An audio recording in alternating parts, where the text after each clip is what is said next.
thank you guys for sharing your guys' market predictions, kind of your thoughts on where everything's at with the market, both in Washington, Florida, and California. My next question for you guys, and this is going to be a little bit of I wouldn't say a doozy, but a little more fun. So if you were asked to stage a listing, right? You guys got a listing, you were asked to stage it, and that's kind of what you need to do. What is one item that you know that you cannot go without having in that listing when you have open houses and things like that? Um, what's one item that you feel that you have used or would plan to use in the future for future listings that you feel like would make, a huge difference that in comparison as to when you wouldn't have it? Katie, go right Right. ahead.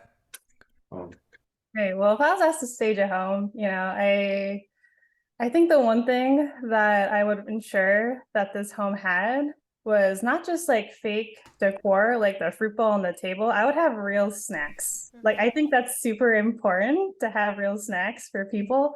And I feel like, when people go to open houses, I feel like they kind of go it in like in a series. Like they'll have like a schedule. They'll have homes that they want to hit during that day, whether or not it's a weekend or not.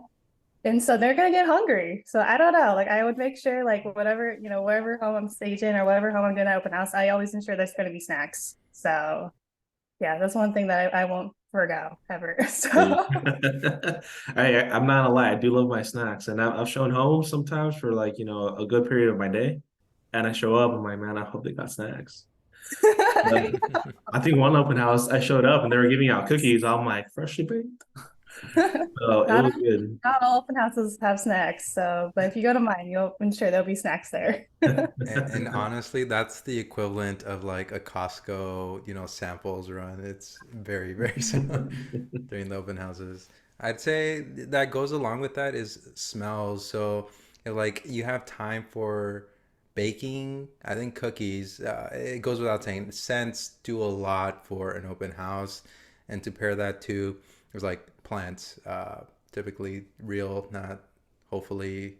Um, I feel like it opens up a room, and if you spray it with something to give it an extra smell, then as people walk by, it brushes against their senses. I think that's also a personal touch. Now, how would you go about, picking that right smell though? Because I mean, not everybody likes the same smells. Cookies, I think everybody loves cookies, unless like maybe allergic to chocolate or something. Or peanut When it comes to butter. something citrusy. I think more for like, okay, this gives me the impression that it's a clean environment, that somebody actually cares for it. So I think that's pretty neutral. If it's not, then uh, I guess 90% will enjoy it. You're gonna see like a couple an agent and their clients walk in, they're gonna walk right back out. Too citrusy. No, but that's so Like, important though, right? I think like as part of like an open house or even staging, you want to make it as homey as possible, right? And I feel like, I don't know, like I feel like every home has like their own personal scent or touch, right? And so I think like you want to play with like your senses, whether or not it's like taste with snacks, right? Or like if it's scent, right? With through like, I don't know, like if you have candles, diffusers or something, right? It's just all about making that environment and like really kind of setting the stage for them to kind of imagine themselves living in that home, right? And everyone wants to come into like a warm, inviting home that smells good, right? Like, Absolutely. no, no, I Yeah. could. It's very much an experience, and if you can have someone think, okay, I can see myself living here, I think that's a job well done. agreed, agreed. I agree with both of you guys. I love snacks. Especially, I really like how we highlighted cookies because I am a cookie monster. I'm not gonna lie about that. So I don't know. Talking about cookies, you guys got me thinking about Oreos, chocolate chip. I don't know. I personally like Chips Ahoy. I don't know about you guys, but I'm a Chips Ahoy person. Um, what's it called? Microwaved. Microwave, freshly baked. I don't know. Are you? I feel like I'm the person that likes soft cookies. I know sometimes the Chip Ahoy ones are crunchy. I don't know. Like that's not really my thing, but no. No Yeah. way. I never realized Chipotle had cookies. I don't think I've No, ever gotten a cookie from Chipotle. Chipotle. No, Chip Ahoy. No Actually, way. this Really? that reminds me. This actually does Chipotle have cookies? I don't think so, right? Wow. I don't know. I thought that's what you just had said. I'm like, oh, Oh no, I meant Secret Chipotle. menu. I said. bad. Seattle's secret menu. I, what's it called? Staging. If I was given the task to stage a place, all you guys make, very, very fair points. I didn't even think about having snacks, which is, surprising for me.